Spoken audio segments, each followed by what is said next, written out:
Adjust the bed to a comfortable working height. Fold the sling in half lengthways with the label on the inside of the folded sling. Position the leg and the arm of the person to be lifted in preparation for them to be rolled on their side. Place your hands on their hip and shoulder and roll the person towards you. Position the sling behind the person, aligning the fold with their spine and bottom edge of the back support with the base of their spine. Wrap the top side of the folded sling over the person and carefully tuck the lower side of the sling as far under the person as possible. Roll the person back onto their back. Reposition the person's arms and legs in preparation and roll them onto their opposite side.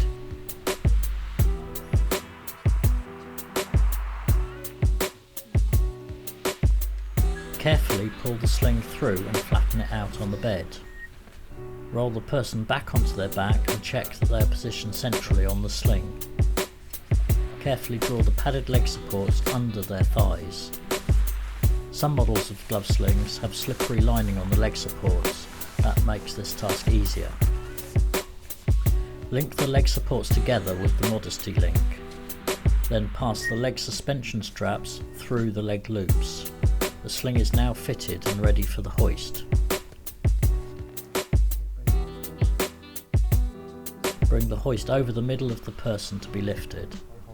Attach all the suspension straps securely to the hooks of the hoist spreader bar. Advice on which loops to use is given in the posture management section of this film.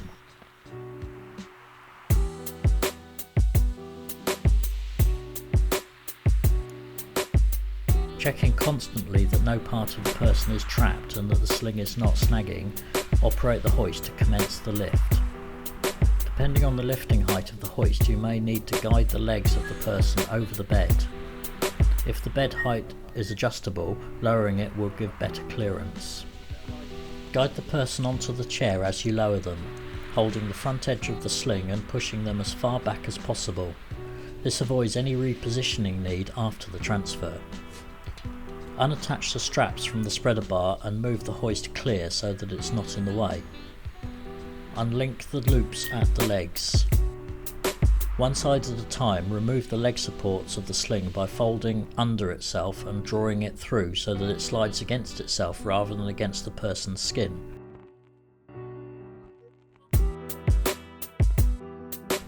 Raising the person's leg slightly by lifting under their foot and resting it on your thigh or on a block will give you easier access to remove the sling from under a person's thighs.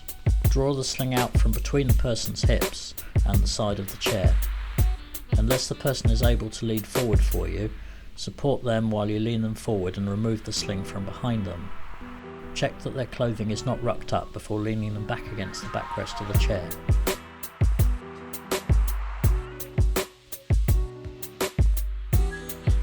Grasp the sling at the base of its back support so that the label on the outside of the sling will be facing you.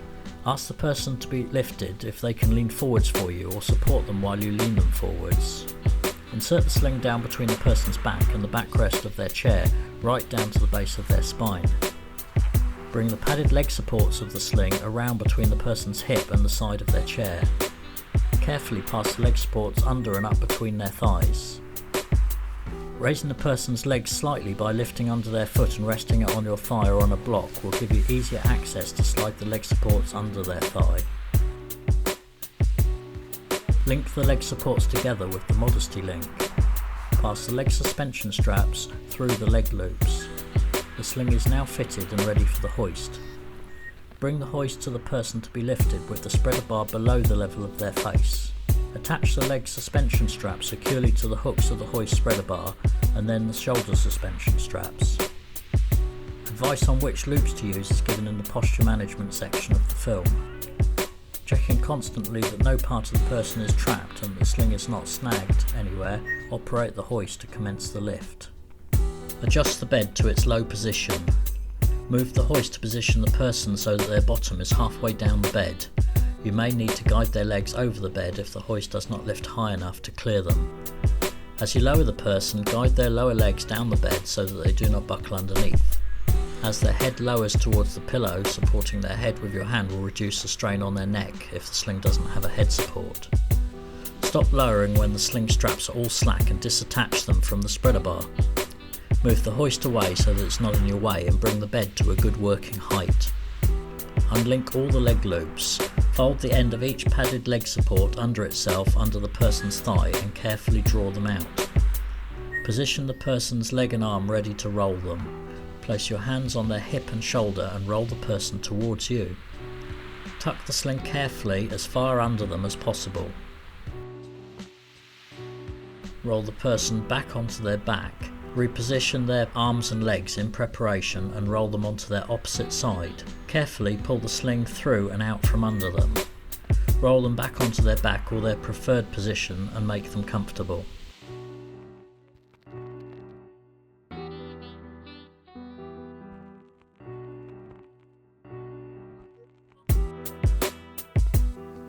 This configuration is useful if you need more access between the legs for hygiene or for a person that normally sits with their legs abducted.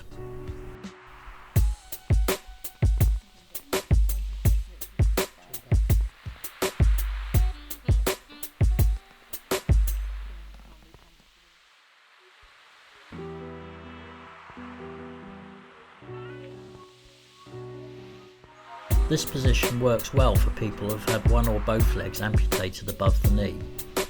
Pass one padded leg support under both thighs. Pass the second padded leg support under the first. Pull them both through so that there's padded leg support fabric under both thighs and the straps won't be digging into the person. Pass the leg suspension straps through the leg link loops. Because this configuration does not pass between the legs, crossing the leg suspension straps prevent any risk of sliding out from the sling.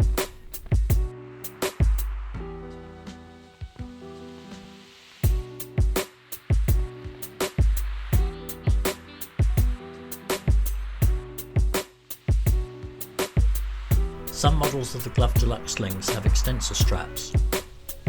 These are large strap loops from the shoulder down to the waist level of the sling. All posture adjustment is done by adjusting the leg suspension straps. The shoulder straps will automatically adjust as you change the leg suspension straps. The longest leg suspension strap position will sit the person most upright.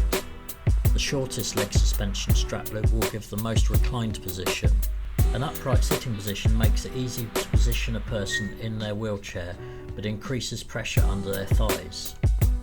A reclined position is usually more comfortable for the person in the sling, but can make it difficult to position the person in their chair. Using a tilt-in space or reclining chair will overcome this problem, or back care advisors are able to teach various techniques that will help. The optimum position for a person should be assessed by a back care advisor, an occupational therapist or another competent clinician at the time of prescribing the sling. This is often then written into the sling user guide or the care plan.